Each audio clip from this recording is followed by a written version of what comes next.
tu représentes donc TF1 Pub, qui est la régie des Indes radios, qui représente 186 stations en France, c'est ça, hein? 186, 128 chez 128, nous. 128 stations. 186, c'est toutes les radios indépendantes de Oui, France, voilà, mais j'ai bon, mis que c'est l'essentiel est chez TF1. voilà, 128 stations indépendantes. Vous commercialisez les espaces publicitaires nationaux. D'abord, là, tu as suivi attentivement tout ce qui s'est dit ce matin. Qu'est-ce que tu pourrais en retenir? Je disais, on aurait pu appeler cet événement J'aime l'audio, mais pas J'aime l'audio pour des mauvaises raisons, j'aime l'audio pour des bonnes raisons. Bah déjà, je retiens toutes les e-signs de conso qui ont été partagées. Donc, merci à Médiamétrie, notamment à Global Audio, qui depuis là, ces 3 dernières années, nous donne quand même des lectures plus lisibles de nos audiences, notamment par format. Et puis, je ne vais pas le répéter parce qu'on a fait notre boulot de médias de répétition à plein ce matin, mais l'essentiel des Français consomment des contenus audio. On a cette force. Et je pense que par rapport à tout ce qui a été dit et tous les intervenants de la matinée, on comprend mieux pourquoi l'audio est aussi dynamique et aussi ancré dans le quotidien des Français par la diversité des contenus qui sont proposés et toute cette créativité là qu'on voit dans toutes les interventions. Pendant longtemps, on le dit encore, on l'a dit d'ailleurs, la radio est un média dont la structure d'audience en linéaire vieillit, hein, les jeunes écoutent moins la radio, mais ça ne veut pas dire que derrière, on voit aujourd'hui que le média radio n'a pas encore une puissance puisqu'il se digitalise. En quoi ça peut être une chance, cette digitalisation, cette modification du profil des auditeurs? C'est un peu ce qu'on a rappelé, c'est-à-dire qu'aujourd'hui, la consommation digitale, elle est dominante. 60% des contenus audio sont consommés sur supports digitaux. C'est ce qui fait qu'on continue à capter les plus jeunes générations. On l'a entendu aussi de la part d'OMG. C'est vrai qu'on va chercher avec l'audio digital des profils plus jeunes, actifs, urbains, qui permettent de maintenir les audiences de la radio sur ces cibles qu'on sait plus versatile, plus difficile à capter. La consommation digitale, on ne l'a pas forcément souligné, mais elle se fait énormément sur mobile. C'est un device évidemment number one sur les plus jeunes générations et ça permet à l'audio voilà, d'être présent partout tout le temps, d'avoir une grande accessibilité.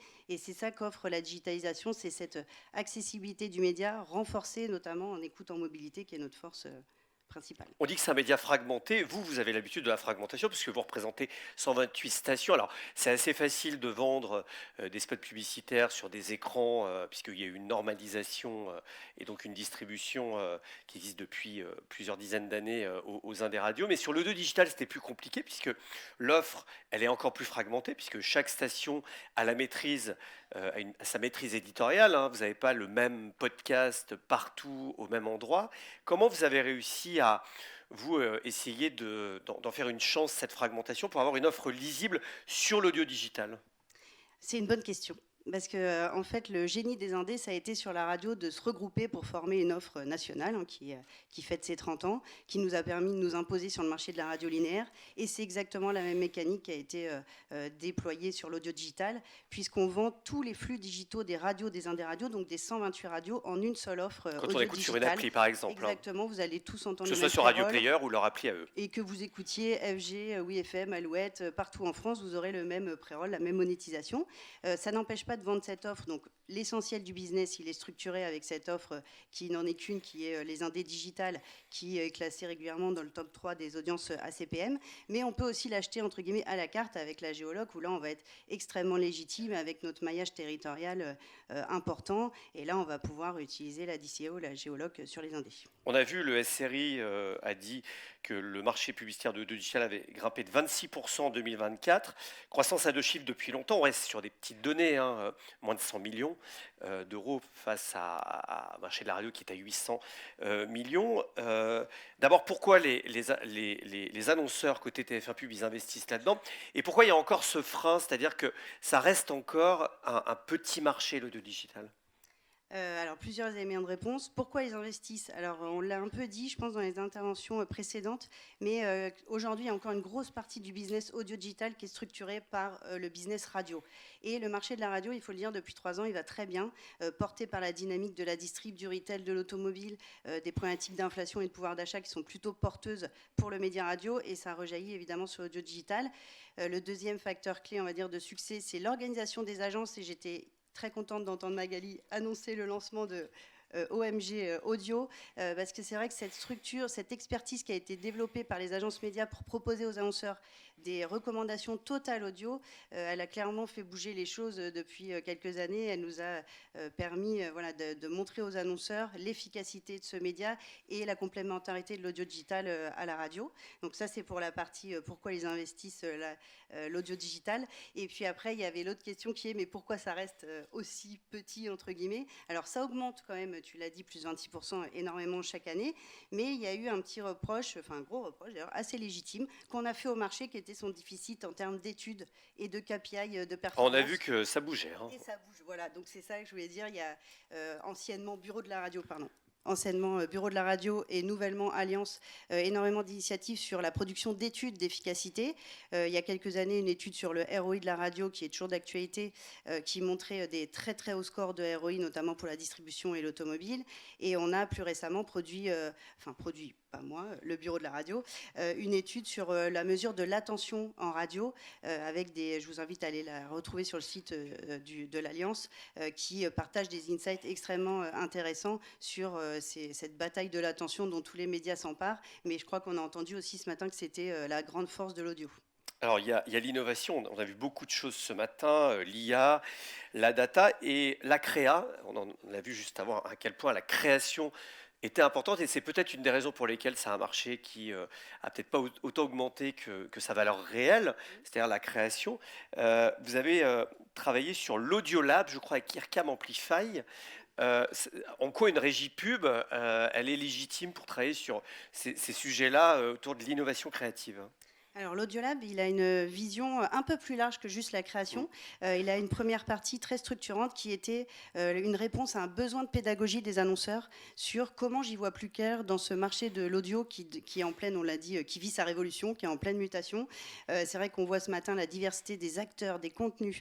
On est sorti du schéma des régies radio traditionnelles qu'on connaissait par cœur pour accueillir plein de nouveaux acteurs sur notre marché qui viennent tous prendre leur part du gâteau de l'audio. Et les annonceurs étaient un peu perdus. C'est ce qui s'était passé côté vidéo il y a quelques années, où tout d'un coup, on parlait plus que de TF1, M6, mais on s'est retrouvé avec Netflix, Amazon. C'est exactement la même chose qui se passe sur l'audio. Et donc, les annonceurs, ils viennent principalement à l'Audiolab pour ça, pour repartir avec les idées plus claires et un pilotage, du coup, optimisé de leur campagne de communication. Et le deuxième pilier, tu l'as dit, c'est créatif, avec l'IRCAM Amplify d'un côté et Sixième Son de l'autre. Je tiens à les citer parce qu'ils sont extrêmement actifs dans l'Audiolab. Et là, on va parler, on dépasse un peu l'identité sonore, on parle de patrimoine sonore des marques, c'est-à-dire comment je vais augmenter mon efficacité publicitaire en me construisant un patrimoine sonore, mais aussi comment je vais réinventer l'expérience client, qu'elle soit sur site e-commerce ou en point de vente physique, parce qu'on a quand même une distanciation des marques avec leurs consommateurs qui restent chez eux derrière leur ordinateur pour commander les produits, et le son est un vrai apport pour voilà, réinventer cette expérience. Donc nous, en tant que régie pub, on n'avait pas forcément l'expertise pour parler de la création, mais on a des intervenants de haute qualité dans toutes les sessions Audiolab. Dernière question, c'est quoi les nouveaux développements? Tu parlais des gros efforts que vous avez faits pour développer l'offre audio digitale dans l'offre des indés radios. C'est quoi maintenant les prochaines étapes côté TF1 Pub? Alors, il y a une étape. Alors, on est dépendant des indés radios pour la recherche d'inventaire. On a besoin de croissance d'inventaire pour soutenir cette dynamique de l'audio qu'on a entendue qui est très forte. Donc, côté éditeur, ça va être proposer toujours de nouveaux contenus.